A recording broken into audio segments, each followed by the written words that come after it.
My name is Monde Kanyanga.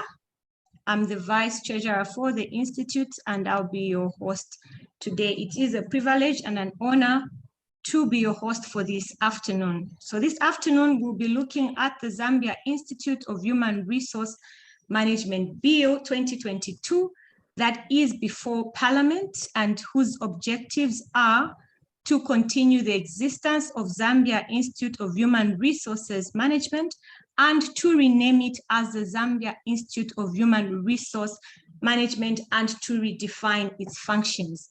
The functions include, among others, hence the human resource profession in the country, to repeal and replace our current Act of 1997. So at this point in time, I will just introduce to you the speakers for today. So on the panel, we have Mr. Moffat Nyirenda, our president for Zambia Institute of Human Resource Management. We have Mr. Lwendo Malungo, our vice president. We also have our council secretary, Mr. Malandula Chiza Mutonga. Then we have our very own registrar and CEO, Mr. Owen Sikatumba Chilala. At this point, allow me to just invite our president, Mr. Moffat Nyirenda, to just give us his welcome remarks. Mr. President, over to you. Thank you, Councillor Monde. Good afternoon, colleagues. Always glad to find time to speak to our members. This afternoon is a special afternoon in the sense that we discuss the matter that is at the core of our existence as a profession. Okay, I want to take this moment also to join the host to welcome everyone, and also to just take the moment and thank the people that have worked on this project, not just from this council, but in the previous councils. The journey to repeal and replace our act that establishes our profession in this country started way back, and cumulatively the works have been done. And as at 2020, we thought the ball was on the penalty, but on the penalty spot, the change of government entailed that all the bills that were before that were almost before cabinet were taken back to the ministry, line ministries for policy direction. So it meant that we had to restart the re-engagement of all the key stakeholders to help us push this agenda forward. So again, I just want to take this opportunity to thank the 14th Council, selected 14th Council members, the Vice President, Council Malandula, which is Council Secretary Wane, and of course Council Mjuda, who specifically delve into details of this project. So I'm very excited and very happy this afternoon that we are at this stage where our bill has gone through the first reading, and we are on Wednesday. Is it Wednesday or Tuesday? We are appearing before Parliament to justify the changes that have been made to our law. So thank you very much. I'm really looking forward to the afternoon today.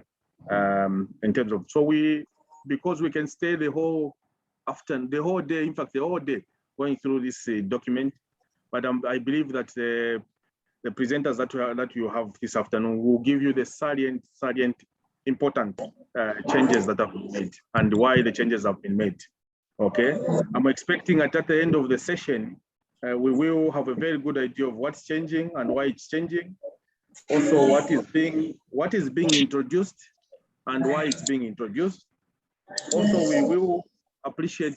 I'll appreciate it. May we mute our machines, please? I'm getting some feedback. We will also know what are the obligations of the HR practitioners, the council, the secretariat, for following the changes that are coming. So how ready are we as a profession, as a council, as you HR practitioners with this change in law? So thank you very much again. Just also to thank the current government for for prioritizing our profession, like I mentioned in the other conversation that we had. So, Councillor Monde, over back to you. And thank you very much. Looking forward to a fruitful afternoon. Thank you. Thank you, President, for the welcome remarks. Indeed, we have seen support from our line ministry, the Ministry of Labour and Social Security. We've also had support from Justice Ministry, and we are very grateful as an institute. It is such an exciting time and moment for our institute to have this bill that we've been waiting for, to see it in Parliament finally. So as we begin today's discussion, please note that towards the end of the discussion, we will allow for an answer and question and answer session. So kindly just feel free to send through your questions, and the members of the panel will be able to answer. So let me call upon our registrar and CEO, Mr. Chilala, to just give us a background of where we are coming from as an institute and why we are repealing and replacing our current act. Mr. Chilala, over to you.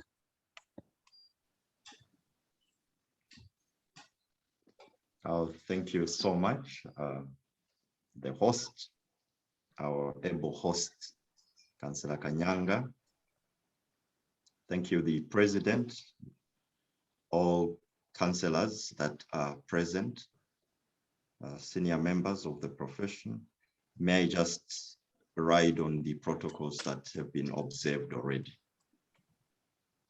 Ladies and gentlemen, it is indeed a very exciting moment to be part of this history. You may know that there are many people who have put so much effort towards the improvement of the profession, some of whom are no longer with us, but we're grateful for what they started. The profession has a long history in this country. For those that may remember, we trace back as far as 1967, when we termed the Institute of Personnel Management. And at that point, we are regulated by the company ordinances. And as the times revolved, true to the saying that the only constant in life is change, a lot of things began to change. And that change affected the profession in that it couldn't run the old way. And so leading into the 1990s, particularly 1997, with a change of time, the profession changed its name from personnel management into human resource management. At that time, the registration by company ordinances could not suffice. So there was need to establish the institute by an act of parliament, which currently we hold as Act number 11 of 1997. Time has passed. Just as the change which was ignited in the evolution of issues around the practice of human resource management, we must also understand that a lot of things in the practice have changed. And you will bear witness with me as I highlight the particular issues that we want to address in this new law. The starting point is that when you look at the current statute, you will discover that in very important matters, it speaks casually about them and it omits our very existence. And that is the call for change so that we strengthen the profession. As you may know by now, the development of every organization, every country or economy is dependent on its human capital. And therefore, this is not the matter that we can handle carelessly as a nation. And true to that, I think the new government has realized that we need to develop the human capital of the country by empowering those that superintend over our human resource. The current law neglected the following, and that becomes the mischief that we want to cure in the new one. The first one, on the very existence, the regulation of human resource practitioners is left loose. The law does not emphasize that the institute is to regulate. Now, that's a serious misnomer. We need to be given the straight and direct mandate to regulate. By regulation, we mean to control and to have a say in how the practitioners behave and conduct themselves. That in itself comes with a lot of matters, such as following the source from where the practitioners stem from, to have a say in what is fed to those that would be practitioners in the near future. We will also note from the current law that when misconduct has been discovered in any practitioner, the law has not given the due punishment which should be given to an erring practitioner. And this leaves the public very vulnerable. And because of that, we see that even those that have gone to school to learn about human resource in a proper manner, they are robbed of their jobs because masqueraders will come in the profession and just fit in as though they are the owners of the profession. That is very unacceptable, because you would have labored so many years to become a HR practitioner, yet you have no job, someone from elsewhere takes up your job. I think this law will be very strict so that you take your own rightful profession. Being regulated will also entail a proper definition of the code of conduct. You cannot afford to behave anyhow. The profession must be guided.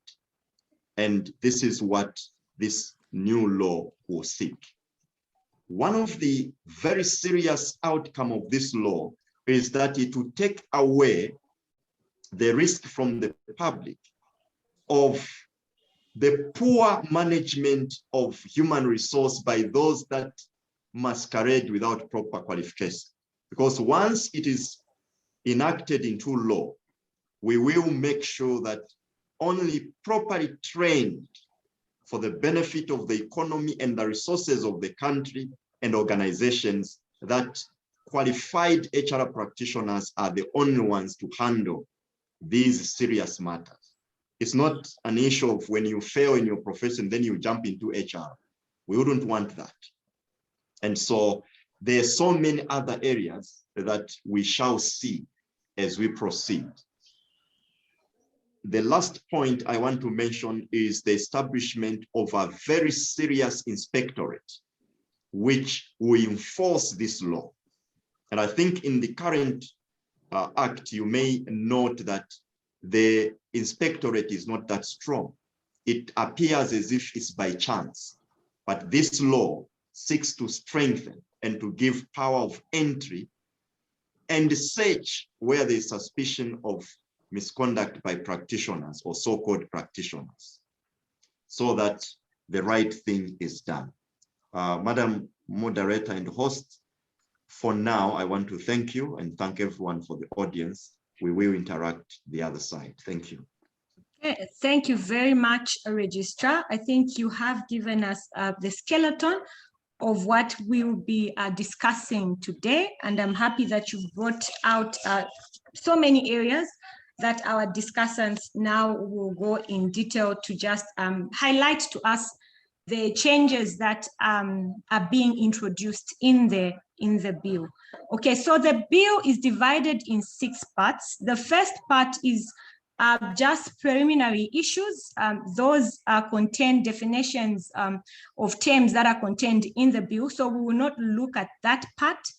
because it's something that anyone can go ahead and read and they would understand on their own. So we will start from part 2, just to give the details of what a registrar has already alluded to. I will call upon our Vice President to just speak to part 2. Part 2 looks at the Zambia Institute of Human Resource Management. It talks about the continuation and the renaming of the institute and also functions of council. So over to you, Vice President. Just give us some highlights of what is changing and what practitioners should look out for. Over to you. Thank you. Thank you, Councillor Monde, and good afternoon to everybody. I hope we've had a productive day so far. And to immediately get into the meat of what we're discussing, I'll quickly run you through part 2 of the bill. And in doing so, I'll basically make a few points that we do well to follow up with a personal, reading of the act, so that we better understand what is being provided for in it. So in part 2 of the bill, we find in there the key governance structures of the Institute. And whenever you are navigating through part 2 of the bill, please bear in mind that it has to be read together with the first schedule of the bill. And so this is basically how you then get to have a better appreciation of the provisions of the bill.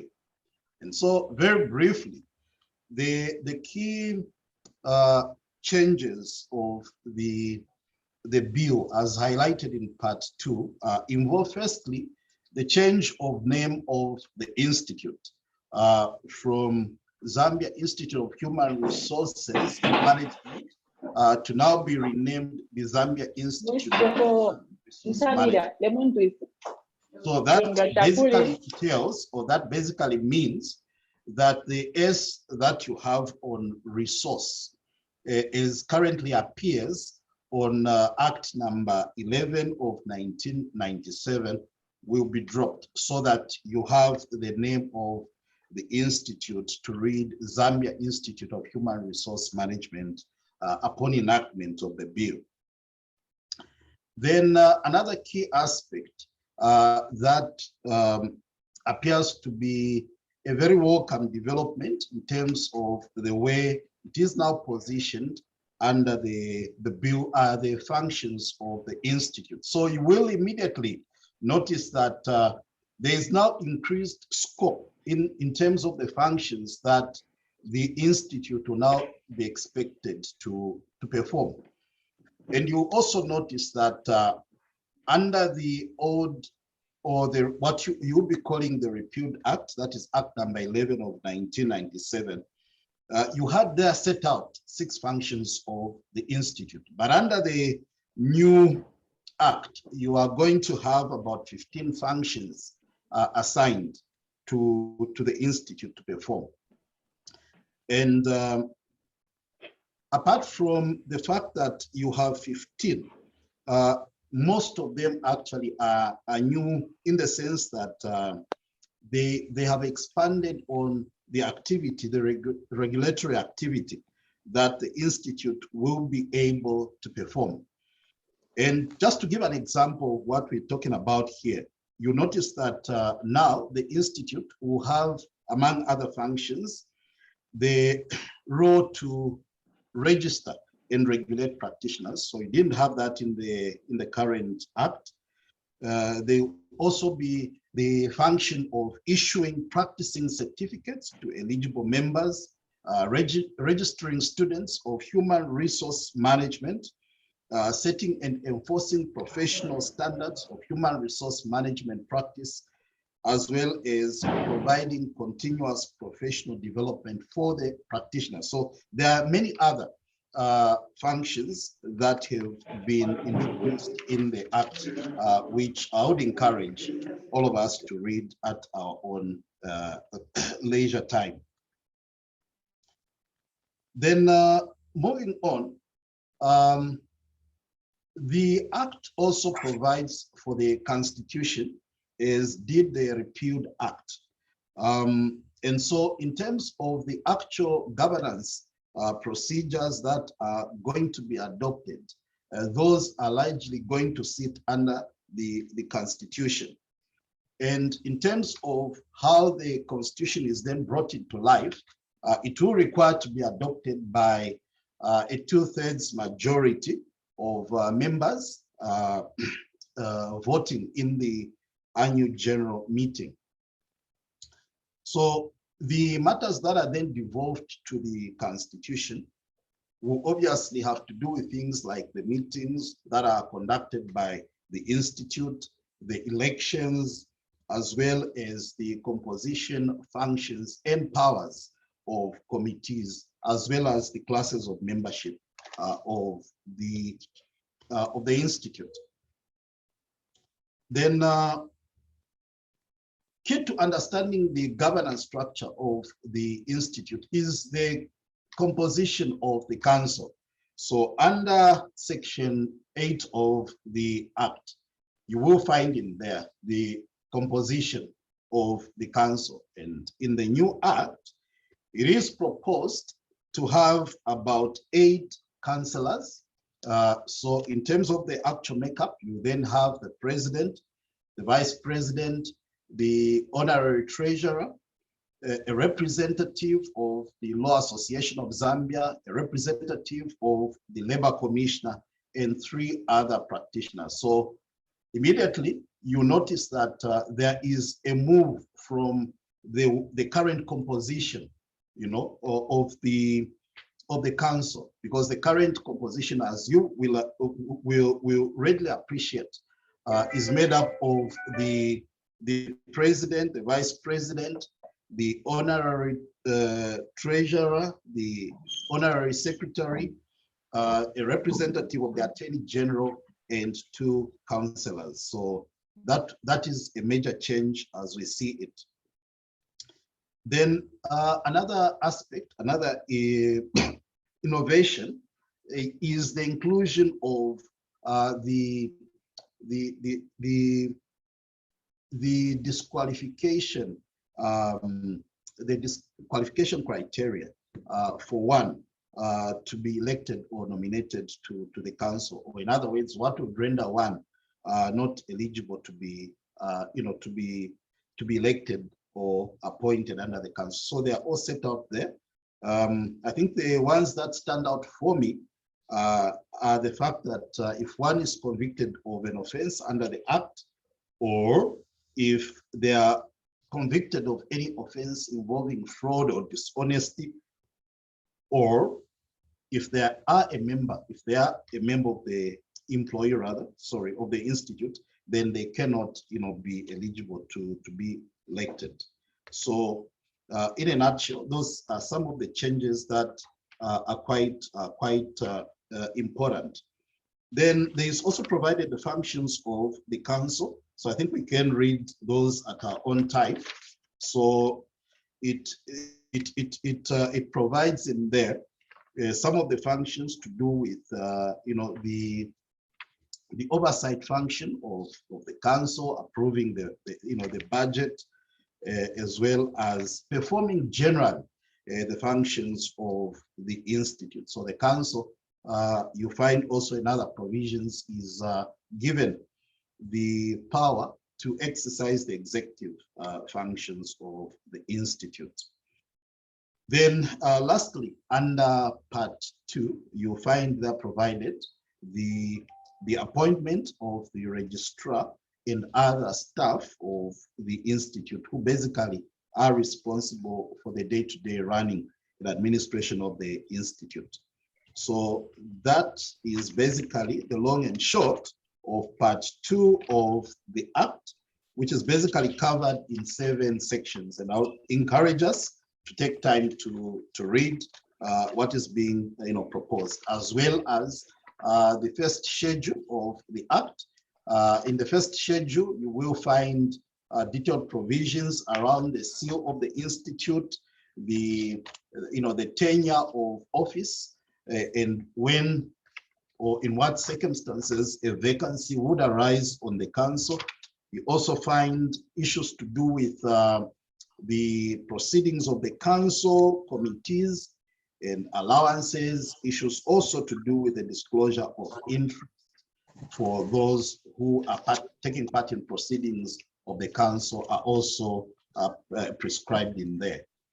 So basically that's part one of the first schedule. So the first schedule also does contain part two that relates to financial provisions in terms of the funds of the institute, what makes up the financial year of the institute, and accounts and audit. So all those are taken together as the governance related provisions of the council. And in conclusion, there's much to be said about the new council or the composition of the council, because you notice prominently that there you do not have any honorary treasurer. Okay, so the role of treasurer is seen, in my view, to be quite an important role that should sit on the council, but is not provided for. So maybe that's something that we as an institute could possibly motivate.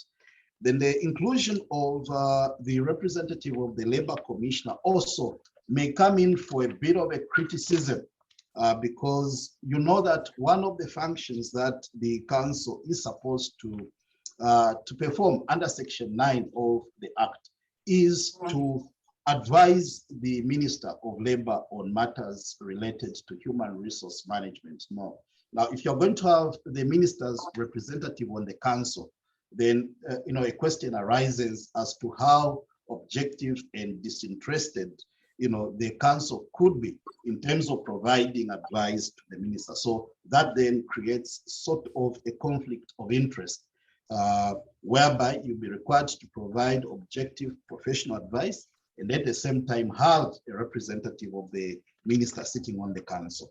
So that is something maybe that we can chew on as members and as we get to better appreciate the provisions of the Act. Madam Anka, thank you so much. Thank you very much, Vice President, for those details. I was almost thinking you left out the issue to do with the tenure of office for council, but you have ably handled part two. And maybe just to make mention to our members is that what's coming out really in part two is the functions of council of the institute that have been enhanced, as alluded to by our Vice President, and also those two aspects that you've brought out regarding the position of treasurer and also the representation of the labor commissioner on council. I think those are things that once the bill is brought before the parliamentary committee where council will be asked to appear, I think those are areas in which people can still engage in. So at this point in time, I will welcome our council secretary, Mr. Malandula Chizamtonga, to just speak to part three and briefly highlight to us what is changing, and also give us the implications to the practitioner, because you'll be covering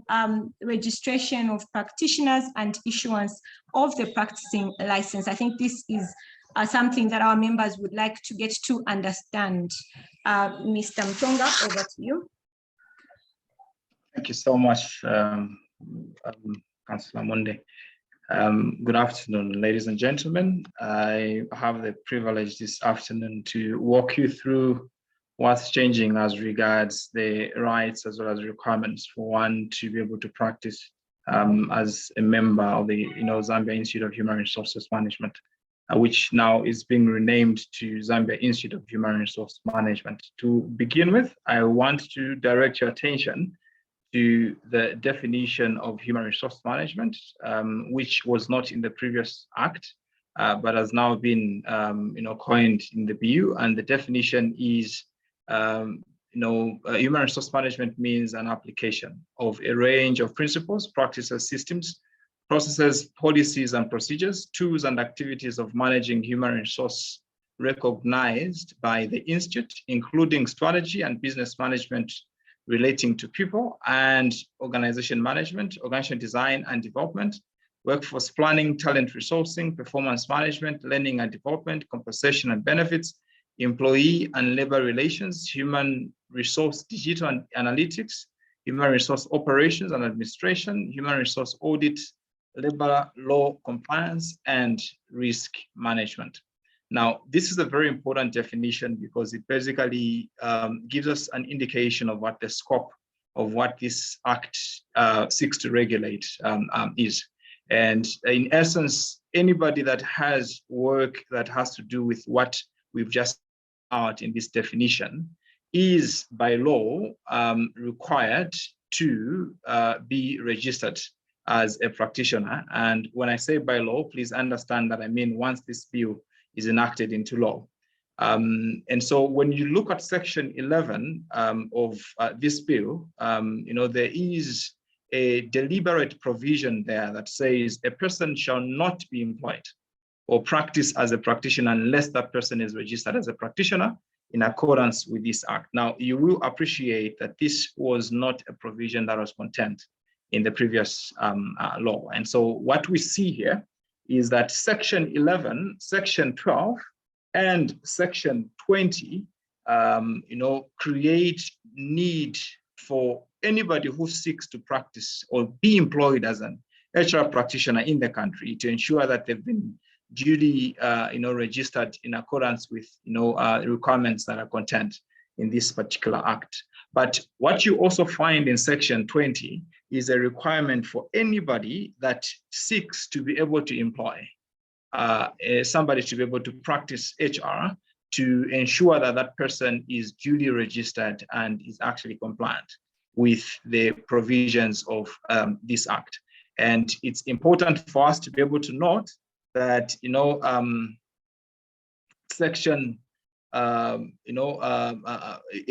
and subsection 2 provides that failure for one to be registered or failure for one to be compliant, let's say somebody is practicing HR and they're not duly registered in accordance with this particular act, the bill does provide that such a one could actually be fined to the tune of 500,000 penalty units or to imprisonment for a term not exceeding 5 years or to both. Now, I think, we can do the conversion of what 500,000 penalty units translates to in terms of, kwachas based on the current rates. But it's important to note that whereas the previous law did not provide for such kind of a penalty, we now have a provision in the law that we, see imprisonment for people that will be found not compliant with the provisions of this particular act. You may also be interested to be able to note here that there is a specific criterion that the law now proposes.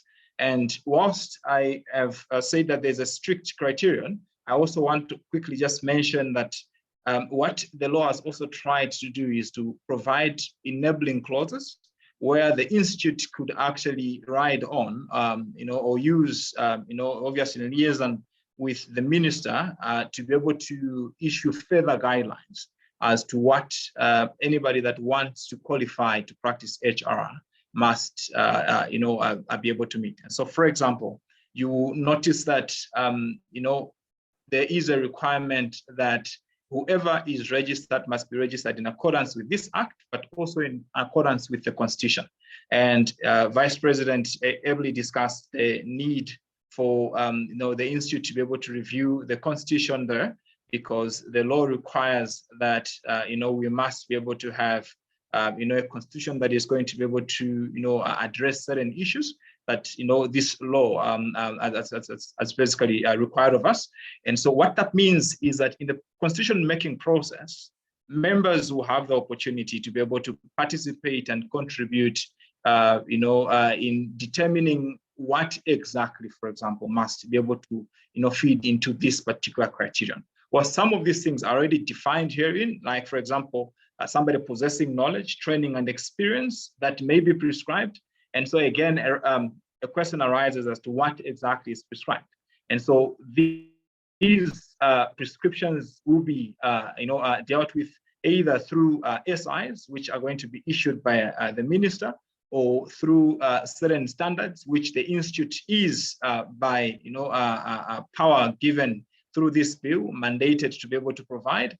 And also we see that because we live in an environment that is continuously evolving, it is actually a better idea to ensure that some of these things are not hard-coded into the law, because you understand that it is not so easy to be able to get an act amended. And so if we have some of these standards captured in the standards that the institute is going to be able to provide, or in SIs that could easily be issued by a minister, it becomes easier to be able to move with time and to ensure that we are able to continuously improve in that respect. Now, you also notice, I think in section D of section 13, subsection D of section 13, that there is a new requirement there that is introduced, that for one to be able to practice as a practitioner of HR, they must be a citizen or a resident in the Republic, and must have an office or appointment in the Republic in the human resource management profession. Now, what this seeks to achieve is solidify what has been government's policy direction over a very long period of time, in the sense that there's been insistence that for one to be able to practice HR, they must have an appreciation of the cultural context which the country basically has. And so what this seeks to achieve is called the need for whoever practices HR, whether sitting in an organization that is a multinational or a local organization, to be able to abide by certain requirements that will be provided. And so that is why this particular part is being introduced. I will skip a few more things, because I believe that we will have an opportunity to be able to read the bill in greater detail on our own. But quickly, allow me to bring your attention to disqualification from registration. And you notice that there's a clear prescription there of what may lead to disqualification. For example, being convicted of an offense involving fraud or honesty under this act or any other written law in the preceding 5 years prior to the registration. What that basically means is that one would need to ensure that they do not have a criminal record that borders on things that have just been cited here. And if it was discovered that this was the case, or in the course of practice somebody actually committed an offense that bordered on this, then that could lead to disqualification. You appreciate that these are provisions that were missing from the previous law, and provisions that are actually being proposed to form part of what will basically provide the legal framework that will govern the practice of HR. The good news, however, is that whenever there's an allegation, before suspension could happen, a practitioner has the right to be heard in keeping with the laws of natural justice. Now, you also notice that there is in section 16, provision that a practitioner shall use the title or designation on a prescribed as prescribed in the Constitution. In the previous law, this was defined in the Act itself. And so the levels of membership, being member, full member, fellow, honorary fellow, associate, affiliate, these were provided for in the law itself. But what the bill has strived to achieve is ensure that we're able to easily introduce new categories of membership as well. And so this will be dealt with in the constitution or in the bylaws of the institute. And what this will help us achieve is a flexible framework that would, for example, accommodate different domains of practice. There's people that may be generalists, there's people that are specialists, there's people that are in academia, and the current collection of membership categories does not cater to the you that comes with our profession. And so that's a positive there that we have. And you also notice further to what I talked about earlier around issues of suspension. The institute may suspend or cancel the registration of a practitioner. And you also notice that there is reference here to a professional, misconduct and disciplinary committees. And so you will notice later on, as I think President is going to be giving his review of the bill, that the Act also provides for a professional misconduct committee, or rather committees, which are going to be positioned in different ways. Allow me not to preempt what is going to be discussed there, but only to make reference.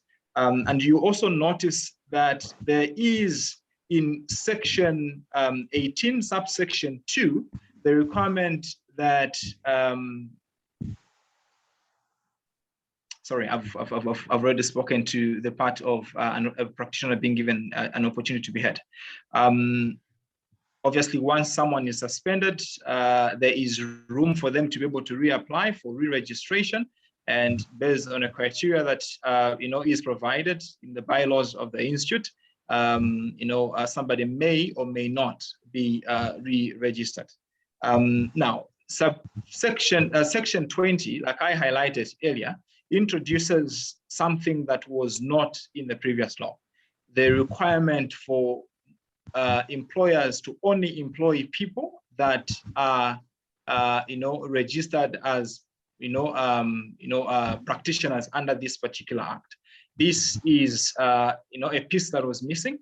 And the good news is that, if an employer employs somebody who's not registered, then, there is actually, penalties that, they'll be liable to be able to, face. And the good news, which might be bad news for, lawbreakers, is that the requirement for, people being pursued in terms of being persecuted goes beyond just the entity, but also goes to, directors that may have made a decision in respect to employing people that are not, qualified practitioners in HR. Issues around practicing certificates have been returned, except that where, a practicing certificate is just a general practicing certificate, it will no longer just be a general one. It will be specific to one's level of membership or a category of practice. And so dependent on what categories of, membership and practice we look at, that will basically go on the practice certificate. And then that means that one will be able to practice only to the extent that they've actually been certified or allowed to be able to practice. Allow me quickly to run to one other very significant introduction, and that is contained in section 29, and this provides this section provides, for the registration of human resource management firms. Now, in the current law, there was never a requirement for, consultancy firms to be registered, as human resource management firms. Yes, we've had categories of membership, and part of those included, corporate membership and all. But in this particular law, what is being introduced is the requirement that if anybody is going to be able to provide services that are covered in the scope of what we've defined as human resource management, they must be found compliant in accordance with this act. I might just quickly point out here that even issues of HR audit are basically covered under the definition of human resource management.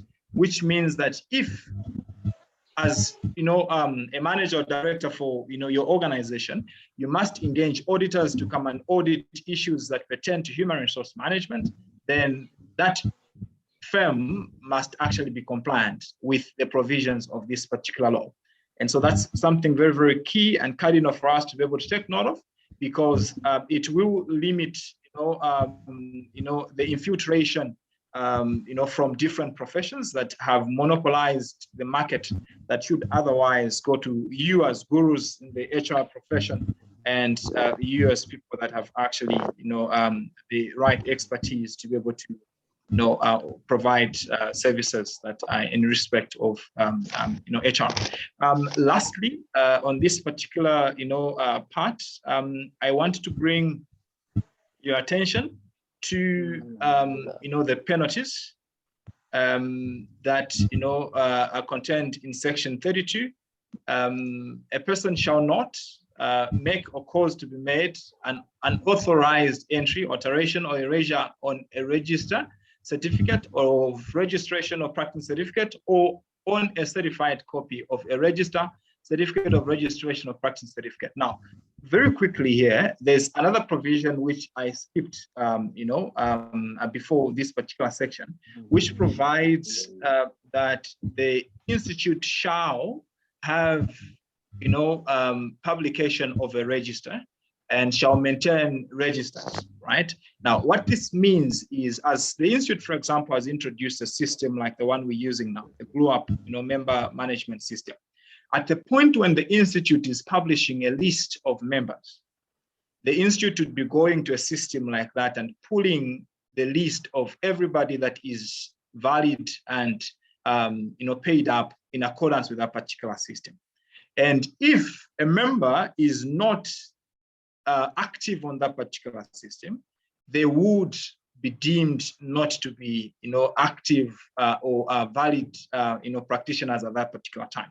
So I just want to emphasize here the importance that we all ensure that we have activated our accounts on that particular platform, because as this law comes into force and as the institute publishes the registers, there is a strict requirement under the law that the institute only publishes names that are contained on its official register, which in this case is this particular system.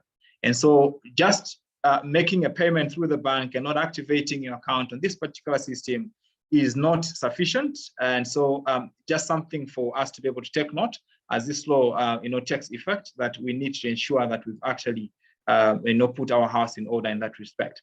In addition to that, any attempt at persuading an employee at the secretariat or persuading anybody to procure a certificate of practice is considered an offense under this particular act. In addition to that, impersonating a registered practitioner is also considered an offense under this act. And so if anybody went and introduced themselves as a human resource management practitioner, when they are not registered in accordance with this particular act, they will be deemed to be flouting, they will be deemed to be contravening the provisions of this particular act. And so with that note, allow me to be able to just close the review of part 3, and I hand over back to our moderator, Councillor Monde. Thank you very much, Council Secretary, for the details that you have given us. And it's worth noting under part 3 that there are these punitive measures that have been introduced to the bill. And once enacted, I think it is important for members to just get to read and understand what's required. And also another thing worth noting is the regulation with regards consultancy firms, and that now the institute is able to regulate these firms.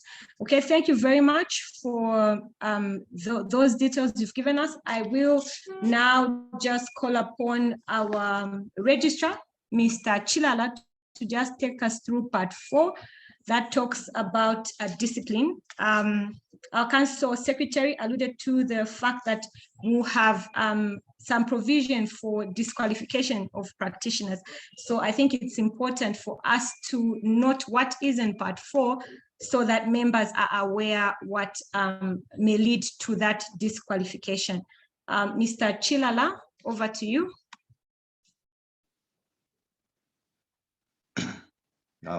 Thank you so much, the host and moderator.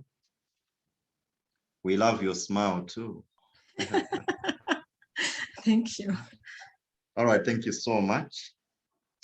I think it's for a good reason that I've been given to handle matters of discipline. And I think it's also my passion, because truly speaking, I don't want to see an indisciplined profession. Human resource being what it is, and the temptations that may come into the profession, we just need very disciplined practitioners. I'll be running through part 4. Part 4 stretches from section 33 through to section 47. This section or part deals with matters of discipline. Particularly, we look at the code of ethics. We look at professional misconduct as trying to define what it is. We look at how matters of discipline are initiated. We look at the committee, which is a termed Professional Conduct Committee. The functions thereof are as prescribed in section 38. We also consider the proceedings of this committee. What will also be of interest in this section as we deal with the matters of what has changed is that we have now a 2-tier system of disciplinary action. So there's a disciplinary committee itself and the Professional Misconduct Committee. And I'll emphasize there because people may be wondering as to why. But before we come there, let me start with section 33. Section 33 deals with the Code of Ethics. Ladies and gentlemen, we must understand that this will be a document that codifies what is acceptable as behavior and what is termed departure from that behavior. Now, of note and interest to practitioner is that this document must be published. But then before it is published, we must take interest in the development thereof. It therefore means that at some point where it is being revised, members must be engaged to define their conduct. And I will urge those that are listening today and make them ambassadors that when we call for governance documents, please do take part. Because at section 33, it is said that once it is published, this document will be binding upon the practitioners. Meaning you cannot stand up at a certain time and say, I was not part. If you were not part, then you were represented once the meeting is called accordingly. So in terms of section 34, we try to look at misconduct itself. Now, hear me clearly and properly on this call. There are 2 documents which are defining our conduct or misconduct. First of all, it is the contravention of the act itself. Take, for instance, you want to practice in that year without being licensed. That is contrary to the act. You can be penalized for that because you are in direct assault of the act. That's the first one. The second one, since the act has prescribed the publication of a code of ethics,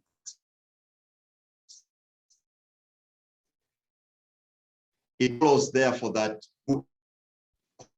contravene sections the clauses of the code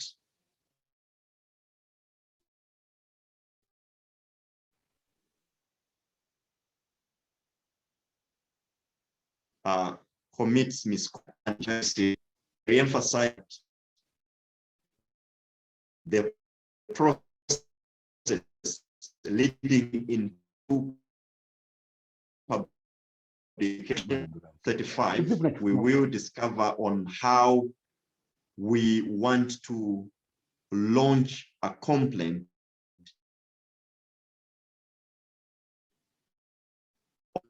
of mis from there that of the petition, the practice, or any member of the public. Please, those that are not on the floor, do mute your mics so that we progress nicely.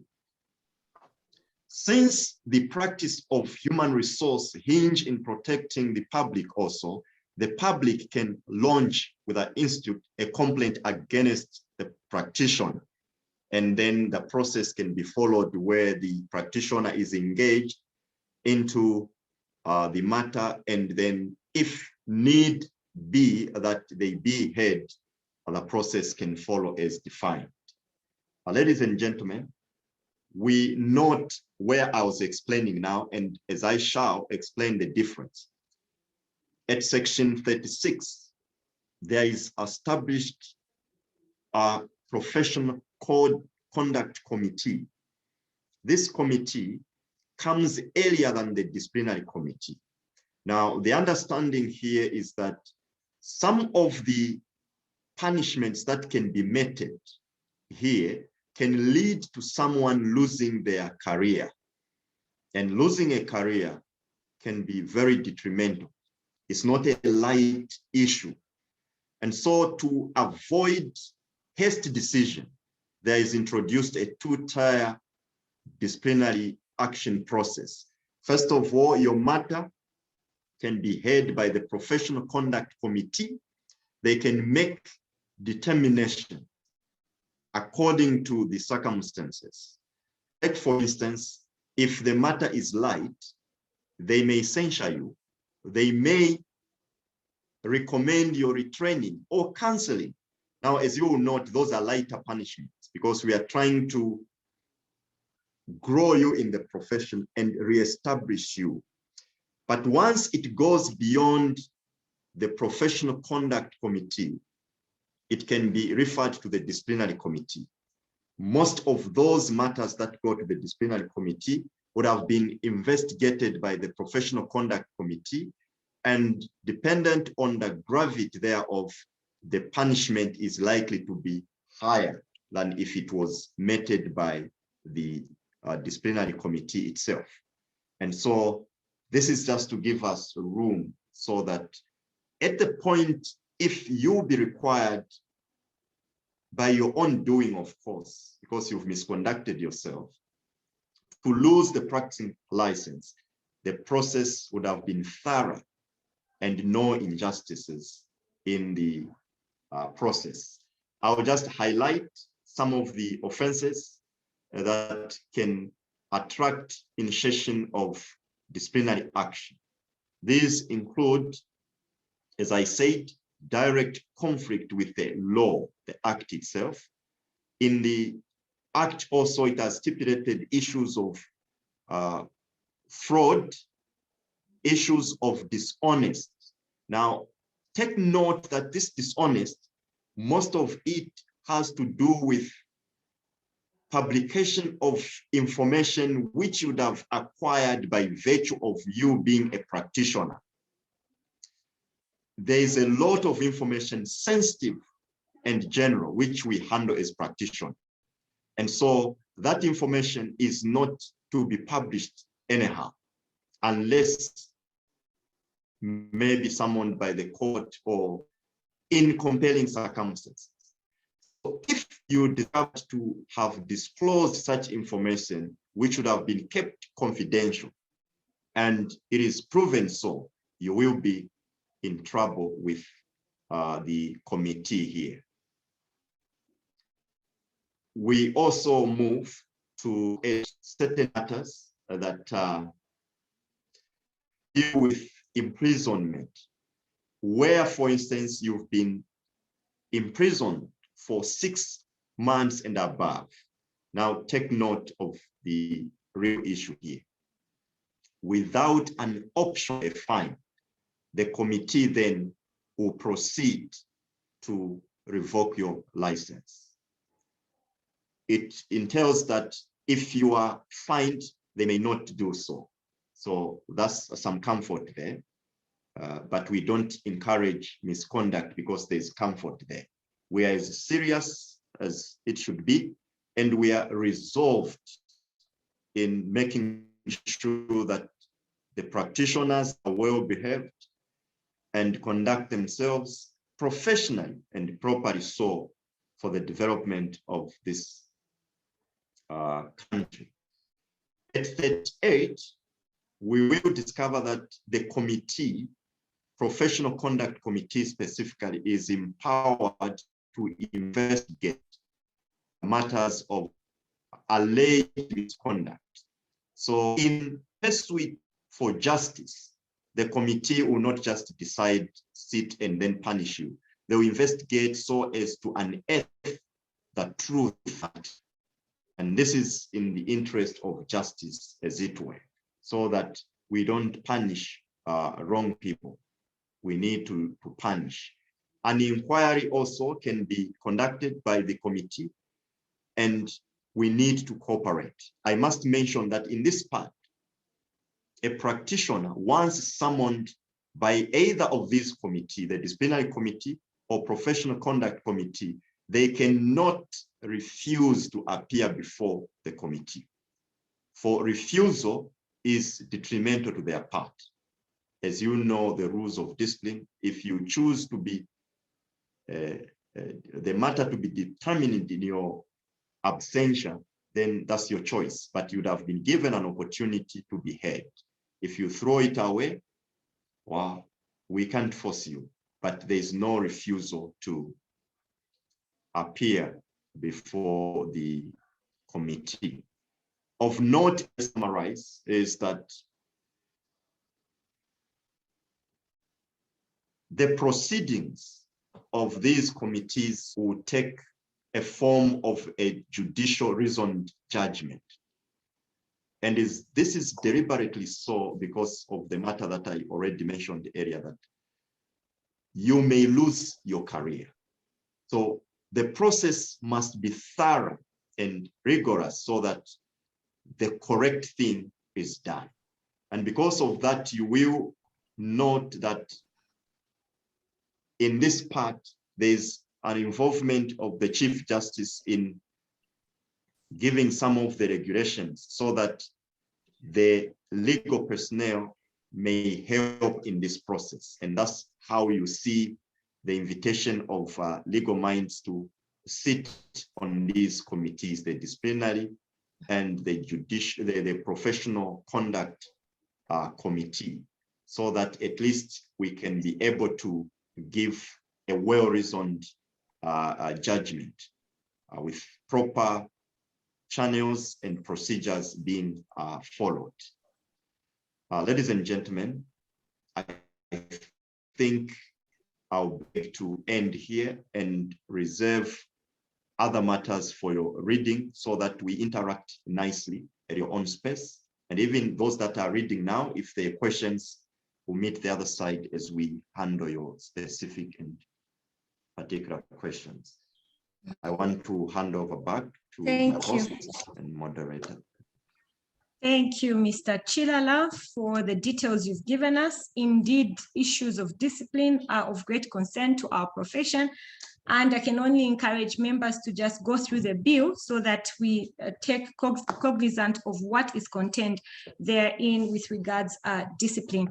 I also appreciate the difference you've given us for the Professional Conduct Committee and also the disciplinary committee, and also noting that we will have legal minds on these committees so that we give our members a fair hearing. So that is very important to note.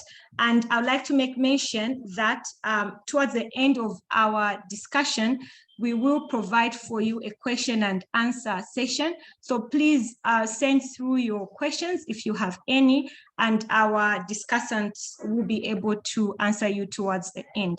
At this point in time, allow me to call upon our Vice President to just take us through part 5 of the bill, which talks about the inspectorate and how the function has been enhanced in this bill. Thank you very much. Vice President, over to you.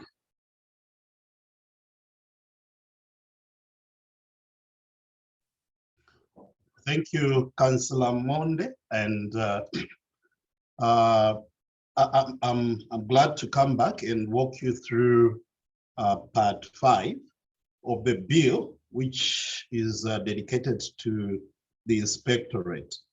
So I think colleagues and practitioners, you will realize at this stage that all the aspects that have been highlighted by the previous speakers all boil down to the need to ensure that there is effective compliance with the provisions of the bill.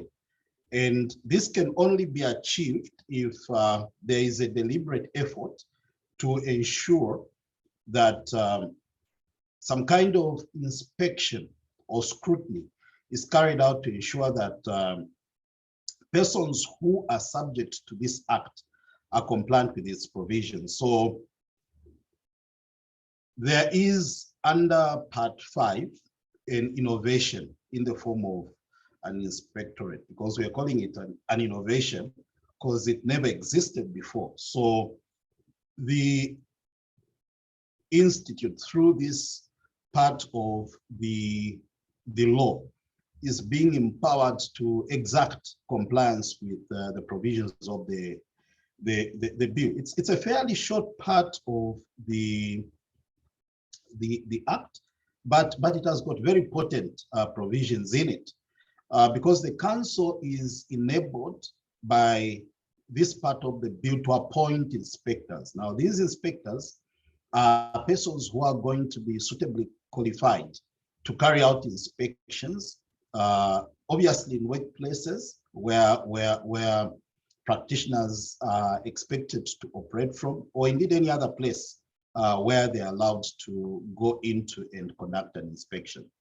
So the first thing is that you immediately realize is that the inspectors, when appointed as such, will be armed or be provided with identification cards to be able to produce wherever they are required to conduct an inspection. So they'll be visiting workplaces and identifying themselves as inspectors of the institute.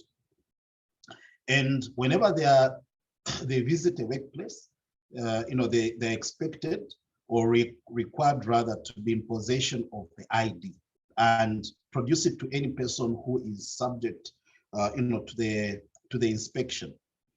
So Section 49 is quite interesting in the sense that it contains, the powers, that are enjoyed or that will be enjoyed by the inspectors to enter a place, to search and to inspect.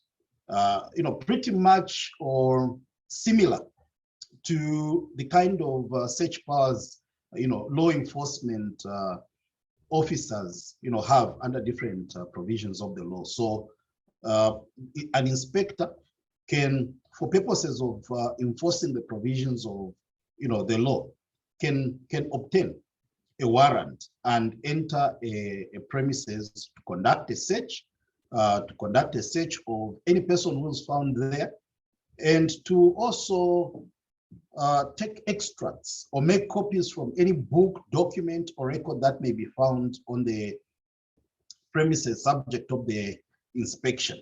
Okay, and to that extent, they will also be able to demand the production of and inspect any relevant certificates. So in this case, if they go into a workplace and they want to know whether HR practitioners there possess a registration,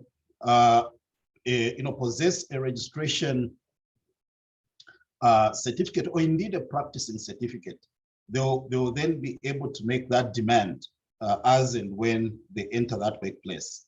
as well as make any other reasonable inquiries that can properly be made by them, incidental to carrying out their work as inspectors.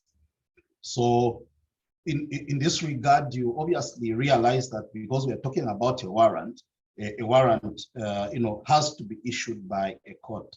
So on the strength of obviously an affidavit that would have been sworn by an inspector, then they'll be given the warrant, they'll issue the warrant by the court, which then gives them the authority to be able to exercise the extraordinary powers that they have. So it is also critical to appreciate that any attempt, any act, or indeed omission that is intended to delay or obstruct an inspector in performing their functions under the Act is criminalized. And so is refusal to give an inspector any reasonable assistance that they may require in order for them to perform their functions under the Act also constitutes an offense. More grievous would be to attempt to impersonate an inspector, to pretend rather to be an inspector of the institute. I think that too is visited by criminal consequence. And so is willfully giving an inspector false or misleading information. So the sort of penalty which any of the offenses that I've highlighted attracts is quite serious, colleagues. Okay, so you notice that any offense would attract a fine not exceeding 300,000 penalty units. So if you convert that into monetary value, you obviously are talking about something like a 90,000 kwacha, if my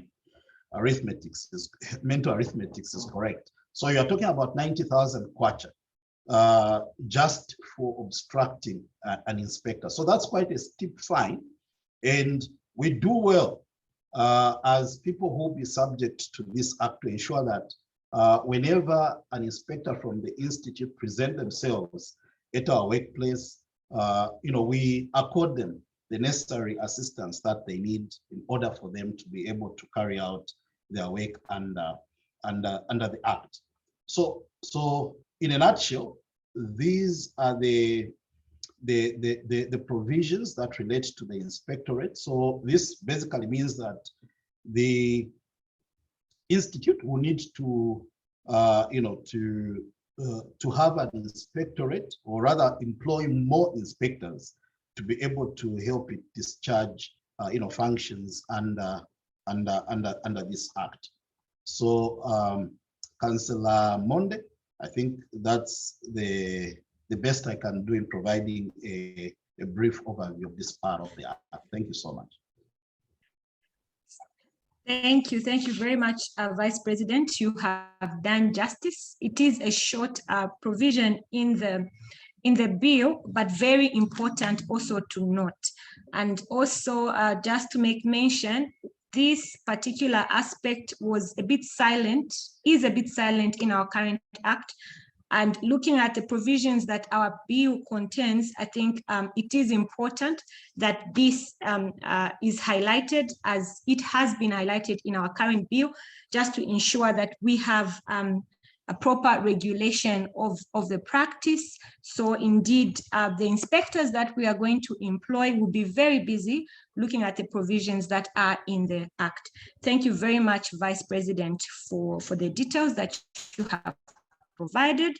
And before we go to the last presenter, the last section of the bill, like I mentioned, we are going to have a question and answer session, but I'm not seeing any questions that are flowing. Please, I'd like to encourage you to just send your questions, because this platform was made for you members to have a say, interrogate, and also seek clarification of the current bill that is before Parliament. So at this point in time, let me call upon once again Mr.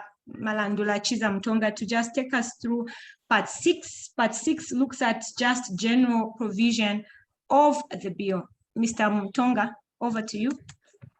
Thank you so much, moderator. Ladies and gentlemen, allow me to just walk you through the salient issues that you find in part number 6 of the bill. The first provision, section 50, speaks to enforcement notices. And you will notice here that the Institute is being empowered to issue an enforcement notice with an ultimatum. And this would basically arise in the event that, like Vice President was sharing, that, an inspection is conducted and it's discovered that, a certain practice in a certain institution is not in order. And so the Institute is then able to issue an enforcement notice in accordance with the provision of this particular part. Now, you also notice that this is a provision which is new. It was never in the previous law. And so we will do well to take note and ensure that we comply. It's also worth noting here that, an enforcement notice could actually be published in a newspaper or in any, general circulation that is recognized, right? And so within 7 days after serving the notice referred to, in subsection 1, the Institute is allowed to be able to publish such kind of a notice in a daily newspaper. Now, I think we could all just, already picture how this could look like on the credibility of a practitioner of an institution. And so we are then being held to a very high standard here to ensure that, we are professional in our practice, that we are above board, in matters to ensure that we are not, finding ourselves in such kind of issues. You also notice that in section 51, the bill basically provides that it is an offense for anybody to issue false or misleading statements, either to a professional misconduct committee or a disciplinary committee. And where that happens, the punishment is a fine not exceeding 500,000 penalty units, which when converted, in terms of money at the current rate translates to about 150,000 kwacha. And this could also be followed, by a jail sentence of about 5 years or to both. And so we would do well to ensure that when we are requested to be able to provide certain information, that we are not providing misleading information, but that we are actually providing information correctly. The bill also provides for appeals. Section 52 provides for appeals. And you notice that there's about 2 patterns of appeals. Firstly, where an individual is aggrieved, because of a decision of the Institute, they have the right to be able to appeal to the minister. And where an individual is aggrieved by the decision of the minister, they have the right to appeal to the High Court. Similarly, where a person is aggrieved by the decision of a professional conduct committee, they have the right to appeal to a disciplinary committee. And where a person is aggrieved by the decision of the disciplinary committee, they have the right to appeal to the High Court. And the effect, of the decision made by either disciplinary committee or professional conduct committee, or whichever body that made the decision, could be council, it could be the minister, will not take effect until the period of appeal is actually expired. You also wish to note that section 53 provides that an offense committed outside the Republic will be considered under the provisions of this act as an offense committed, under this act, especially if such offense or such act conducted outside the Republic would also be considered as an offense within the Republic. There is also special reference to Cap 9.8, the Mutual Legal Assistance in Criminal Matters Act, and clear reference there that the provisions of that particular act will also apply to this particular act.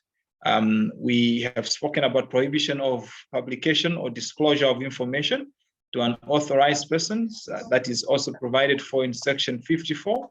I think Registrar ably tackled that particular issue. But allow me to bring your attention to section 55, which provides that offenses of principal officers of body corporates or unincorporated bodies will basically be considered as offenses of corporate bodies. And offenses of corporate bodies where directors, managers, and shareholders or partners are basically aligned will also be considered as offenses for the individuals in that particular respect. And then just allow me to read it. Where an offense under this act is committed by a body corporate or an incorporate body with the knowledge, consent, or connivance of the director, manager, shareholder, or partner of the body corporate or an incorporate body, that director, manager, shareholder, or partner commits the same offense as the body corporate or an incorporate body and is liable on conviction to the penalty specified for that offense under this act. So what that basically means is the organization that you work for would basically be found to have committed an offense, but you as a practitioner as well, you would be on your individual capacity be considered to have committed an offense. And so this then places a huge responsibility on us as practitioners to ensure that we are guiding our organizations correctly. Because whatever we do has ramifications, not just to the organization, but to us as practitioners as well. You also notice that there is provision for the institute to issue administrative penalties, and that is contained in section 56. And obviously, administrative penalties are going to be regulated through statutory instruments that may be issued by the minister. And when we say minister in this case, we mean the minister from our supporting ministry, which in this case is the Ministry of Labour. There is immunity that is given also to council members, members of committees of council, members of professional conduct committees, disciplinary committees, and members of staff of the institute in respect of any acts or things done or omitted to be done in good faith in the exercise or performance of a power or function conferred thereunder. Now, I just want to stress there that the immunity goes as far as matters are done or omitted in good faith, and not where there is malicious intent. And so let's just take note that the immunity is there, but there is limitation to the extent of the immunity. And very important as well, the institute is being empowered by law to be able to issue guidelines. And those guidelines become binding with the force of law. And that is contained in section 58. And so when announcements or notices are published by the institute and in the Gazette or in any forum of wide circulation, we would do well as members to ensure that we have read and understood. And where need for clarification is required, we've actually sought clarification to ensure that we are in compliance, not just with this act, but with all guidelines that are going to be published, pursuant to this particular act. And the section 59 has, a very important, enabling clauses there. And I just want you to follow me very well here. It basically provides for the powers of the minister. And one thing that you may wish to know is that the minister, by statutory instrument and on the recommendation of council, which means that then the minister would have to issue whatever she issues or whatever he issues, who is holding office based on consultation with council. And so what we see there being provided for, and that's why you might notice that not everything has been tackled in the law, but is also provided for here to ensure that we are, agile in how we introduce enhancements and, related issues. The first thing is the manner and form for applications under this act and the fees payable. That is provided for under this particular, subsection as one of those things that will be, determined and published through SI. The second one is the form of and particulars to be entered on the register, right? And so that also is going to be regulated and it will be determined, because obviously we are aware that there's, data privacy laws that we need to be able to comply with, and this then enables, ensuring that whatever is required to be submitted is actually backed by the force of law. You also see a provision there that speaks to certificates of registration and the conditions under which the certificates of registration are going to be issued. Now, notice there that it says the form of the certificate. And so as it stands, the form is a paper, a hard copy paper. And the law here provides that there could be a change in that respect. It could be something different because obviously we're moving with times and something. And whenever that needs to change, we will see that that is going to be provided for, through a statutory instrument. You also see that the qualifications for registration of a practitioner could also be enhanced through an SI. And so where, for example, a practitioner needs to practice as an ER specialist, for example, or a rewards specialist, there could be specific qualifications that are required and defined. And where such needs to be introduced, we will see that that is going to be backed by, an SI as this, part provides. You also see that the form of the practice certificate and the conditions under which the certificate is issued, I think that is a repetition there. We just need to take note of that, Secretariat, for correction as we discuss the bill with the parliamentary committee.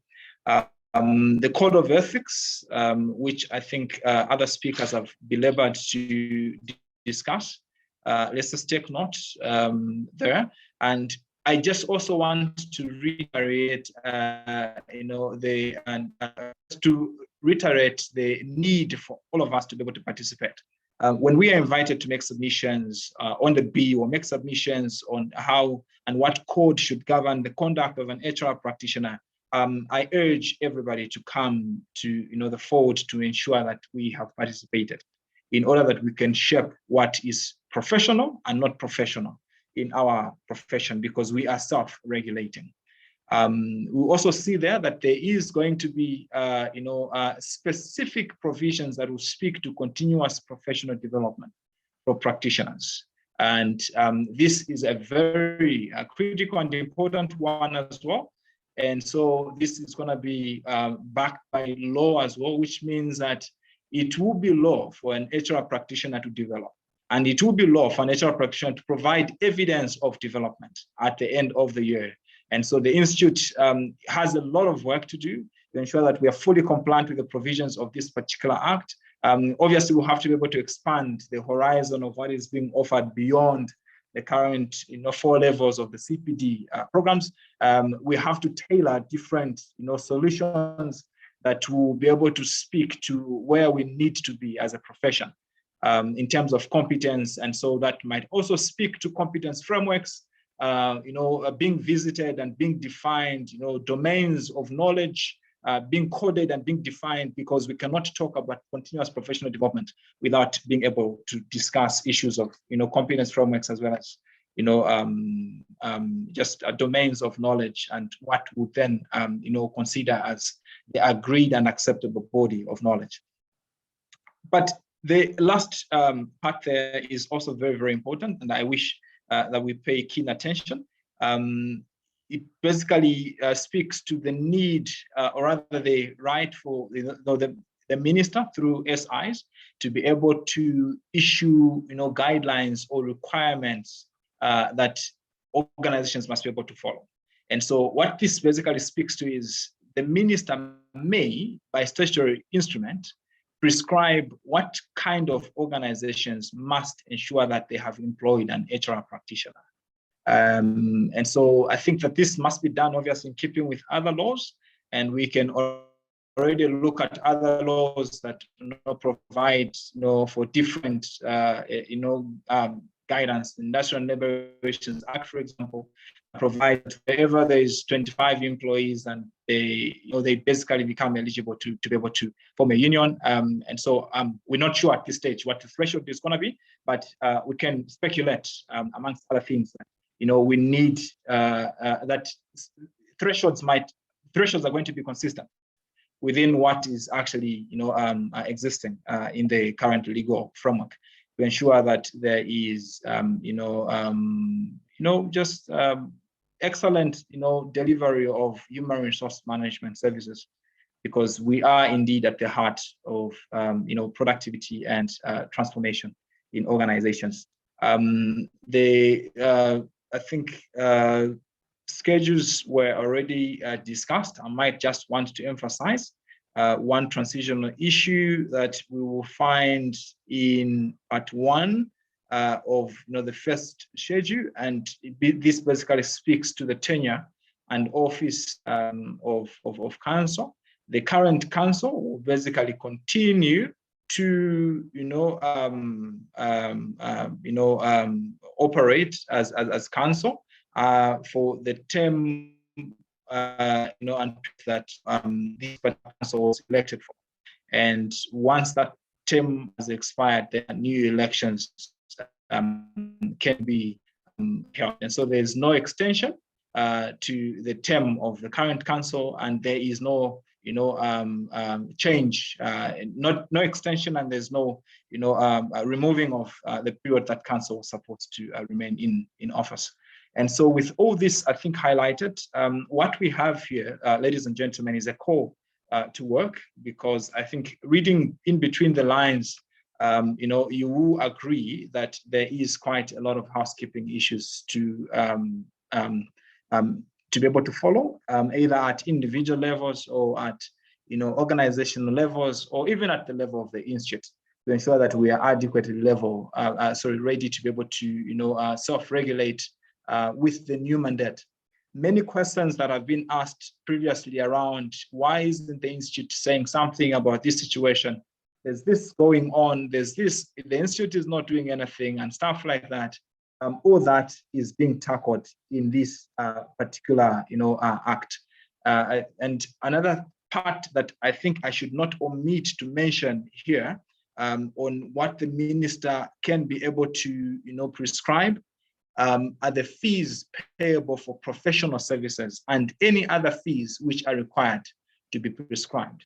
And so where HR services are provided, similarly to how the lawyers have been able to define minimum thresholds for services and everything, the HR profession will as well, from the moment that this act is enacted into law, be able to provide for standards in that particular respect. And what that basically means is we will now have the mandate to be able to regulate issues that pertain to that. And so that is more benefit to the members, because I think most of the complaints from members is usually nobody negotiates for us, or nobody speaks for us. Nobody discusses things that pertain to what terms and conditions we provide our services for. But there is an enabling clause here that we can basically look to. And I think as things unfold, when that SI is enacted into law, we should get more detail as regards what exactly are going to be, the standards that people that get services that pertain to HR will need to be able to, follow. And in the same vein, that when we are quoting or when we are discussing our rates, that we can be able to make reference to that. So thank you so much, moderator. Allow me to hand over back to you.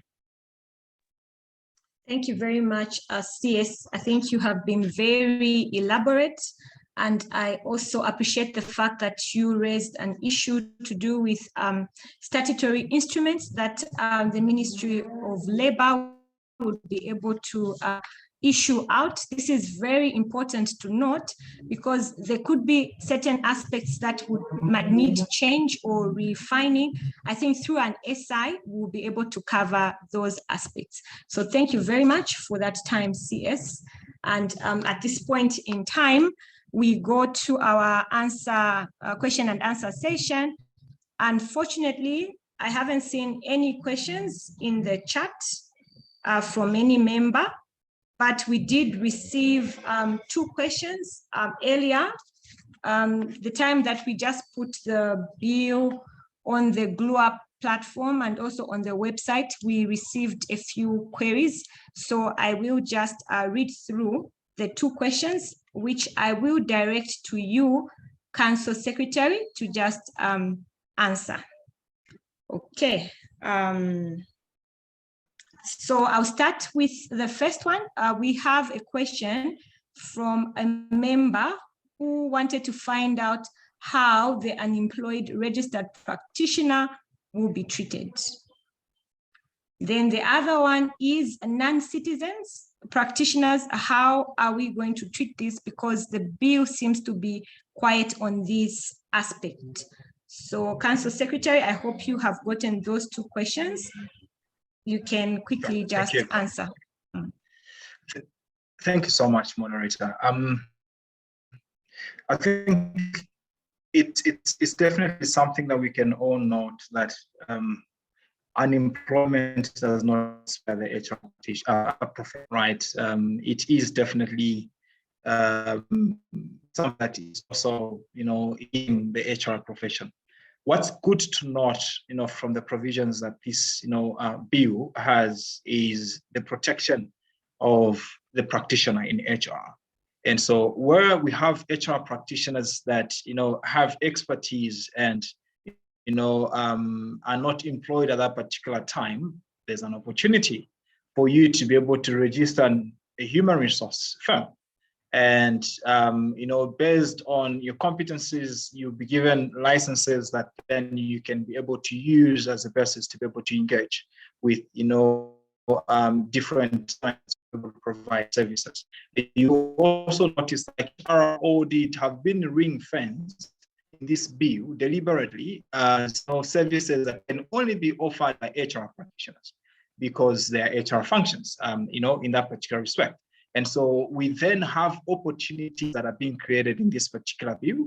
It might not be employment for everybody, but there will definitely be a lot of opportunity, for people to venture out and ensure that they're able to secure, economic gain in that respect. Speaks to, that speaks to people that are not nationals and practicing. You will notice that there is a deliberate provision in the bill that speaks to the need for people to practice, and whenever they're practicing, that they must either be resident or be a citizen. And so we're in a global environment and we're in a global village. And so it's inevitable that a Zambian is going to work in a different country. And either way, it's never, but happens. It has to happen in a regulated environment. And that is what we see here, that there has to be in the Republic. Similarly to what happens with the legal profession, you must have gone through the bar in Zambia before you can be able to stand in a court in Zambia. And so it does not just suffice that you went to school in a different country and you studied law there and then you came to actually practice law, because there are certain things that are specific to the Zambian context. And so this is obviously a policy statement that government has made over I think a very long period of time. It's been a pronouncement that has been on the fore for, I think, in excess of 10 years or so. And what we see in this particular bill is that this is being codified for this profession. And it's also, keeping to what has been provided for in other professions, like, the, legal fraternity. I think, accountancy profession has something similar. not probably exactly, but something similar in that particular respect. And so, yes, that would be my response there. Thank you so much, moderator.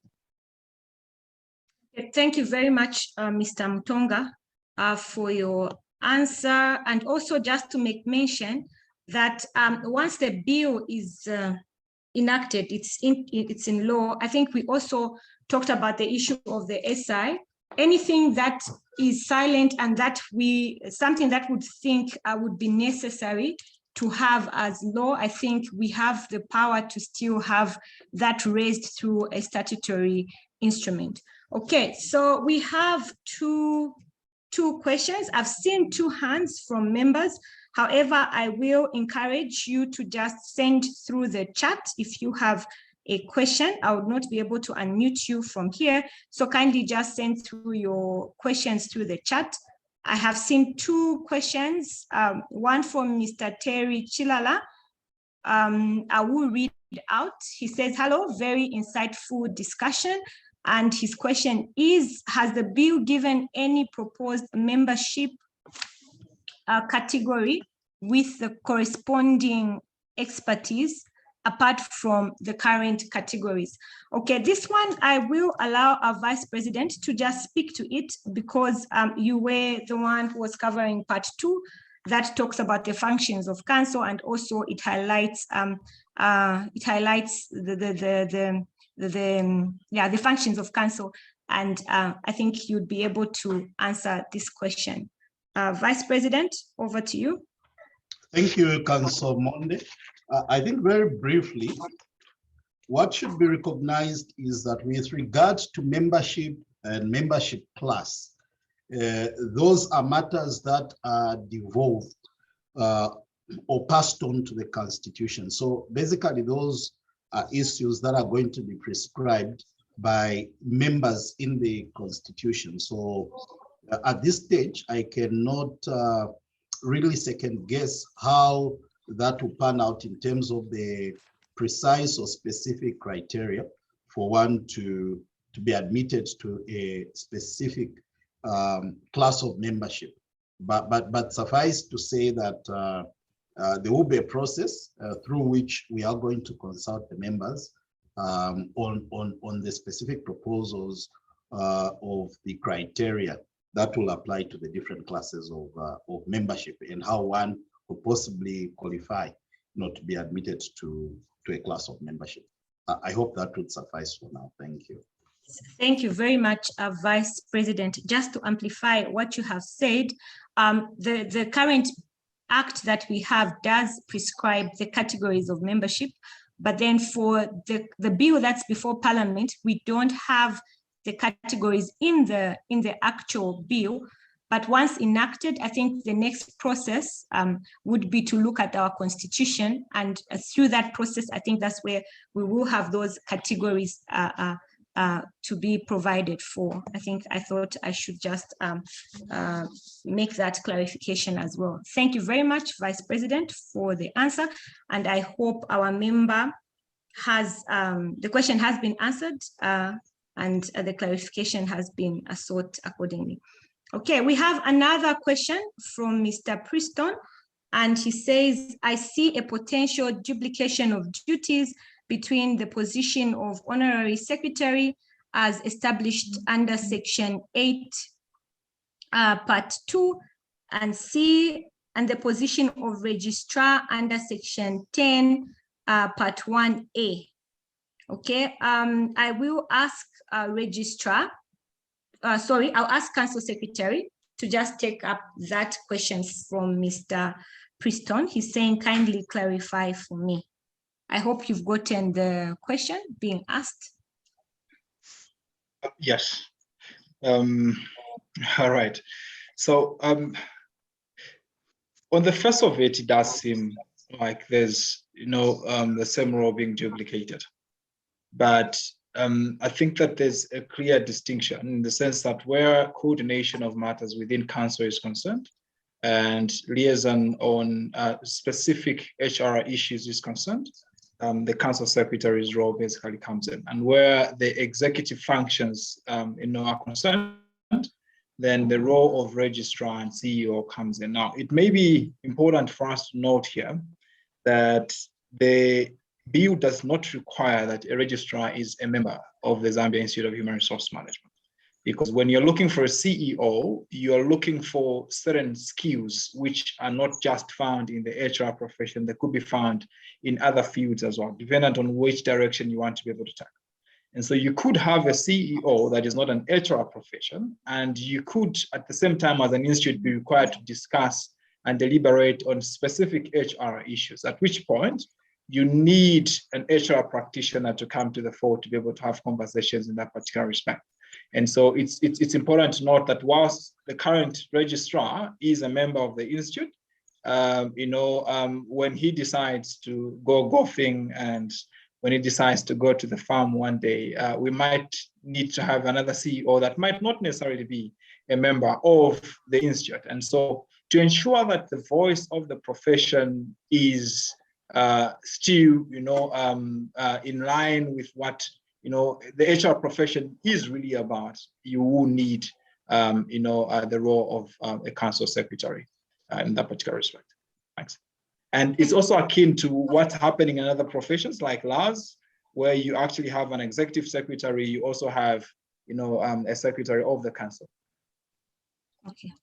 Thank you very much for that clarification. I hope, Mr. Preston, that clarifies the query that you had.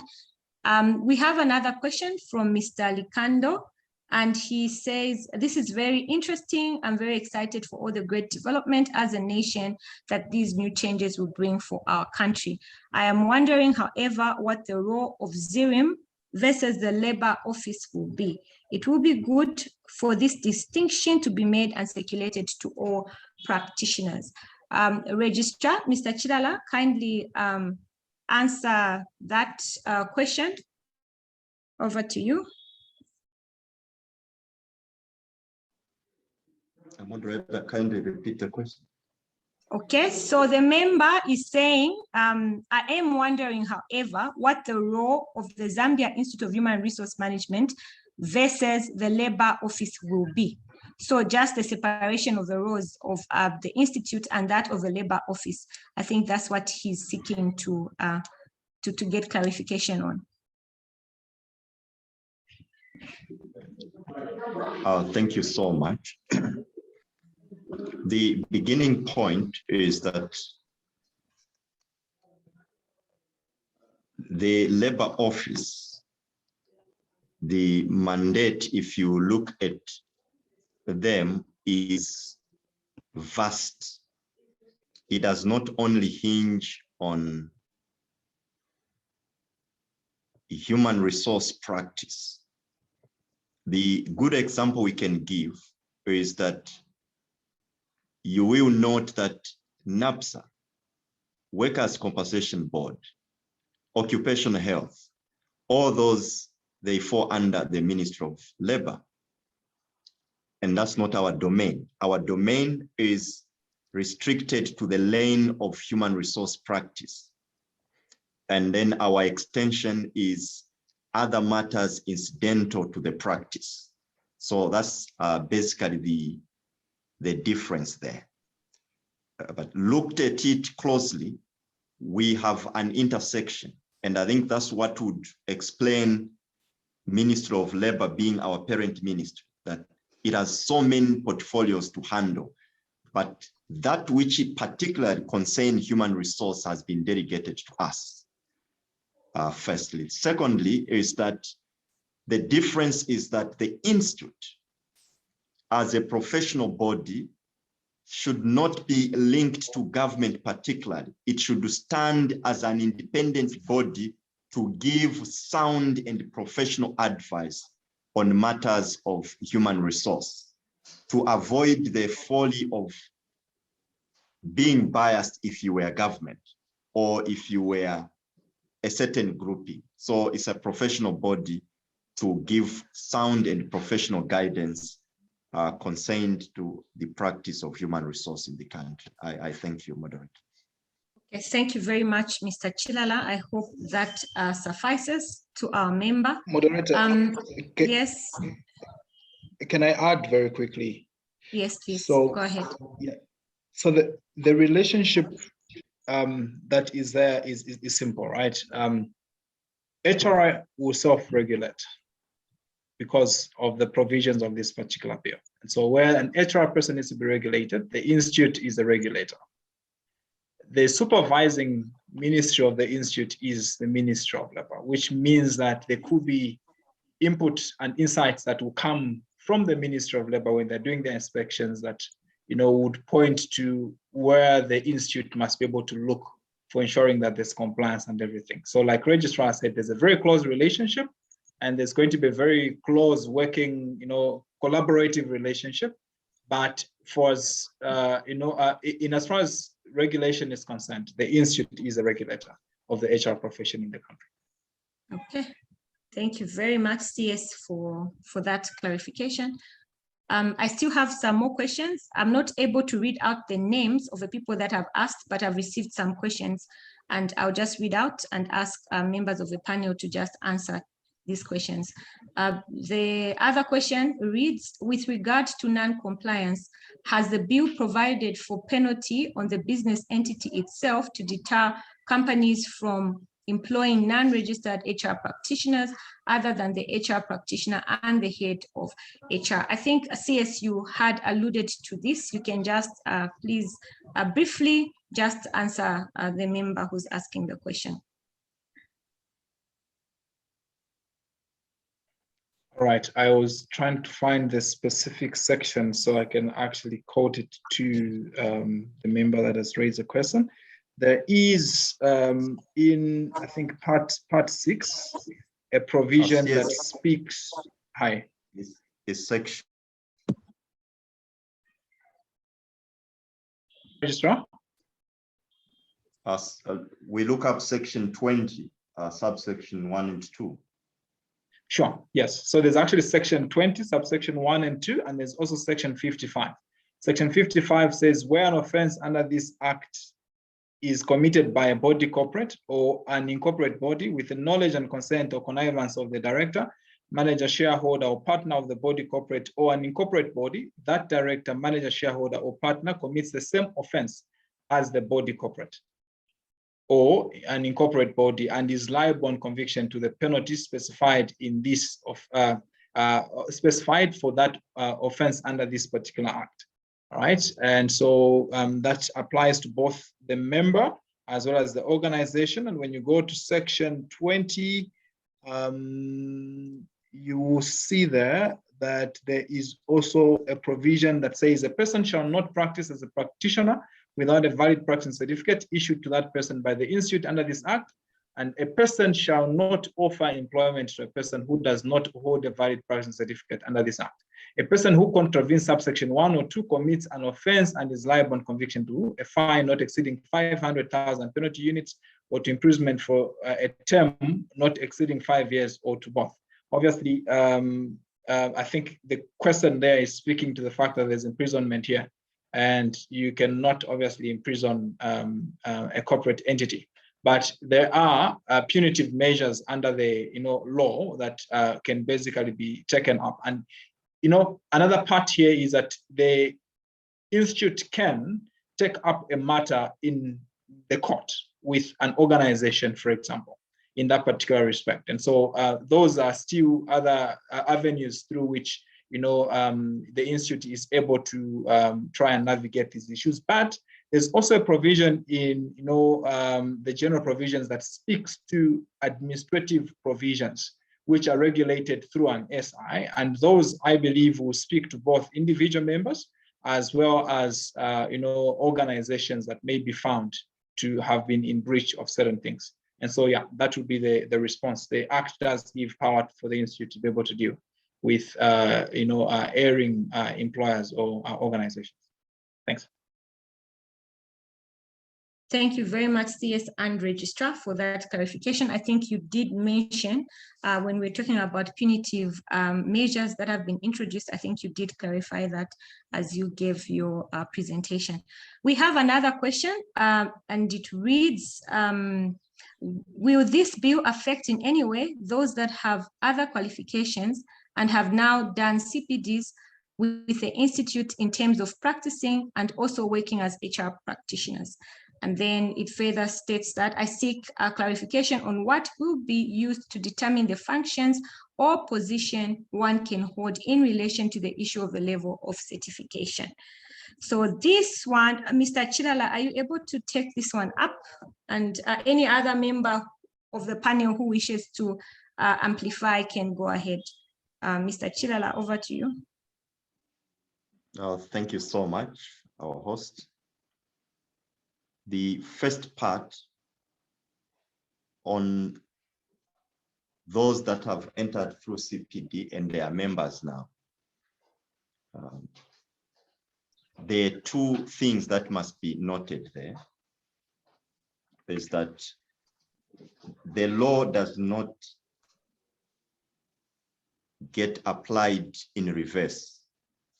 So those that would have joined already as the law continues the existence of the institute would have been fortunate to be found the good side of the practice. They are already members, and so their membership status will not be taken away. However, our encouragement is that education-wise, we need to continue upgrading ourselves through those CPDs you're talking about, and any other qualifications that you think will build you in your career. So that is the position of the law. It won't be applied in reverse. But woe unto those that want to join thereafter. I think that's where I'm interested. It will act as a sieve. The standards will be so high. And for your own information, we're working on introducing the exams, the entry exams. Even when you've done those studies, HR related, we must test that you are able to practice human resource properly and correctly before you are ushered into the profession. Thank you. Thank you very much, Regis.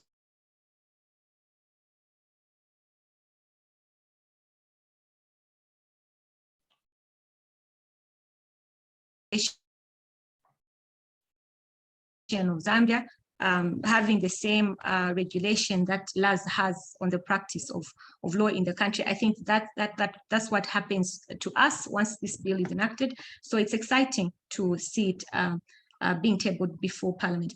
Okay, so another question is, any additional provisions on ensuring gender balance in companies as per development goals and national development plan, diversity and inclusion? Would that be regulated by Zambia Institute of Human Resource?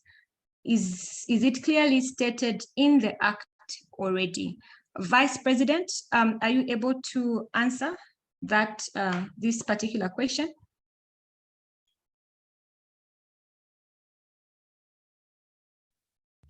Councillor, I'm not too sure I understand what the questioner is getting at.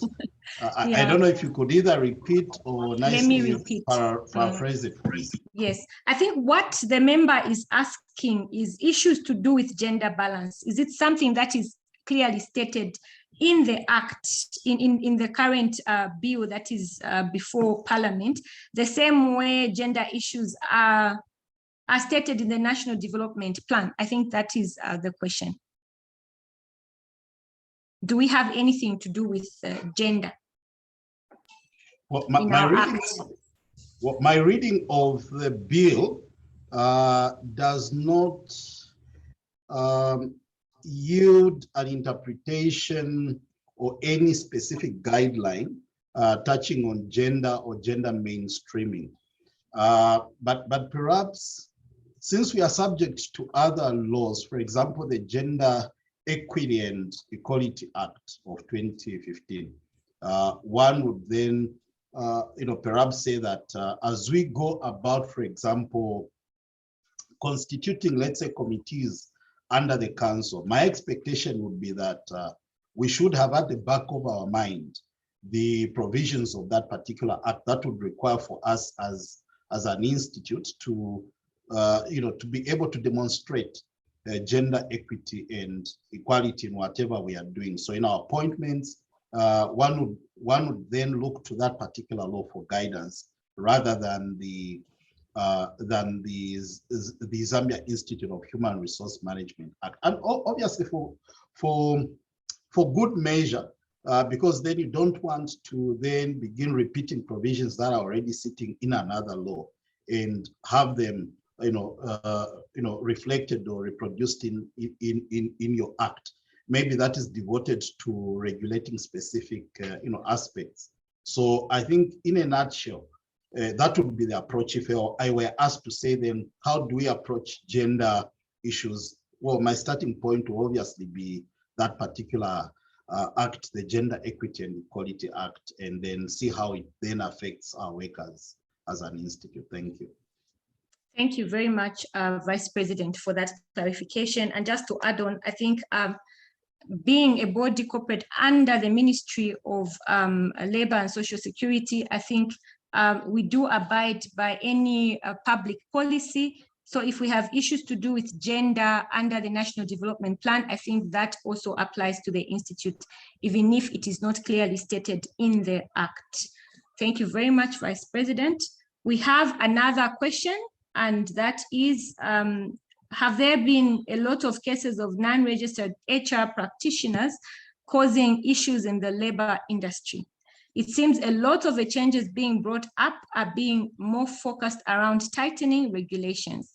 I would like to see the Institute diversify its function, like providing more assistance to aid HR practitioners to deliver their roles well, and thus increase productivity as well as the wellness, the welfare of the laborers.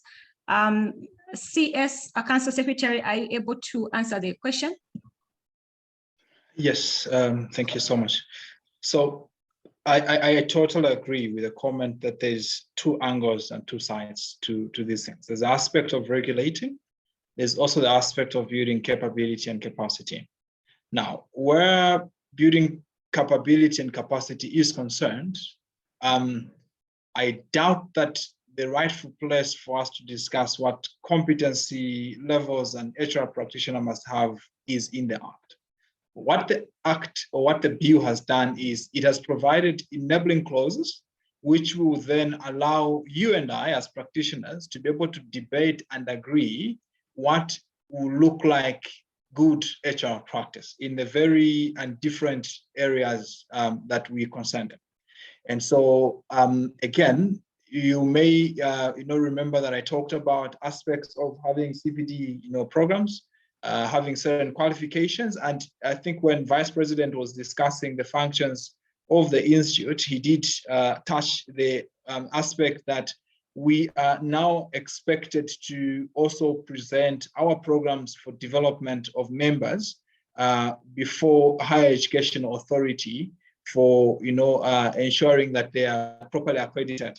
And because the Institute wants to be a premier institution, not just locally, but internationally, I want to believe that it will be the interest of the Institute to ensure that we've actually not just accredited ourselves with Higher Education Authority, but also done so with other institutions that may be more grounded and more seasoned in areas of HR across the globe.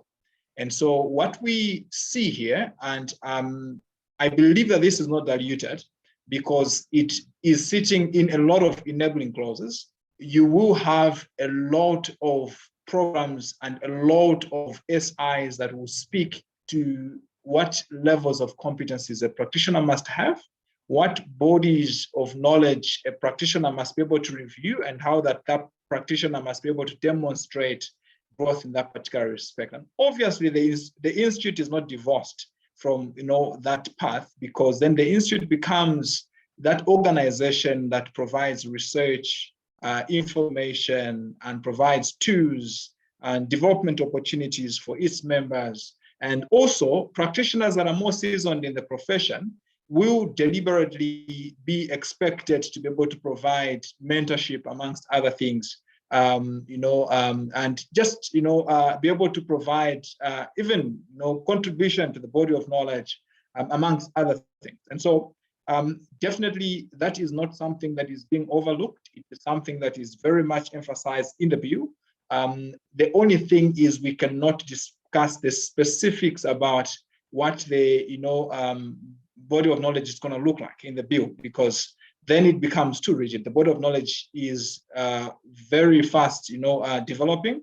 And so you want to have that in a place where you do not actually need to go to Parliament before you can amend, right? And so that's why there's also provisions that speak to being able to issue standards and guidelines and stuff like that in the bill, because we will, through those instruments, be discussing, and providing support and help for members to be able to practice and, ensure that they practice above board and in a way that is competent. Thank you.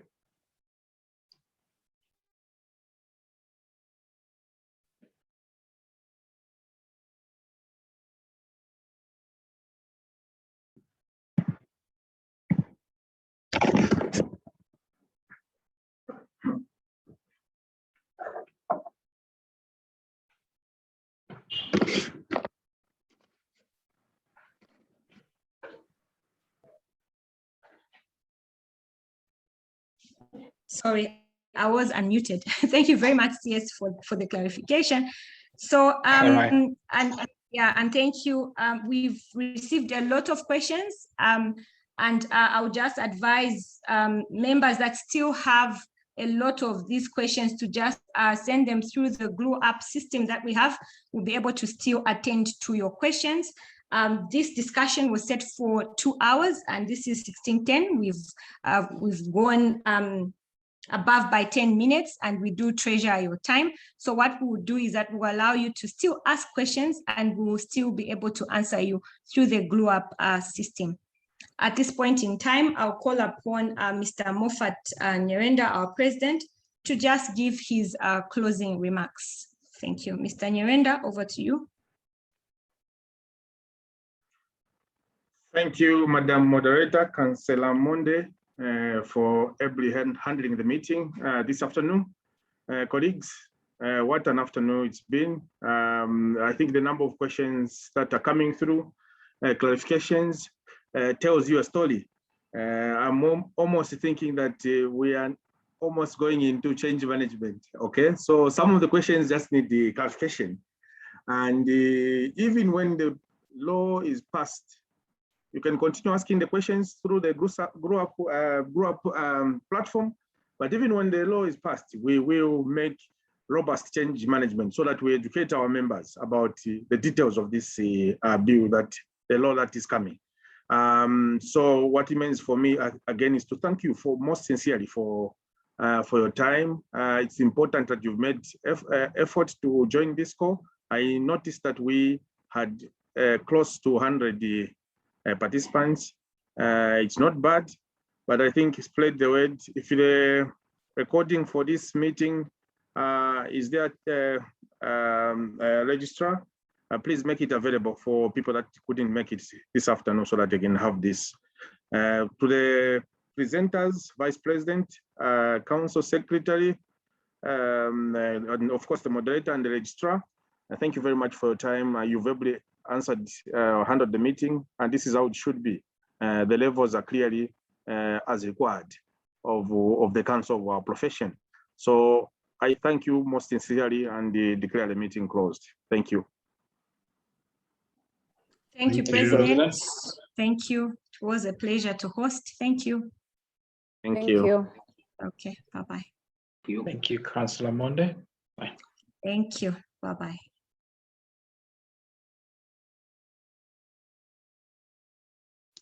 Thank you so much.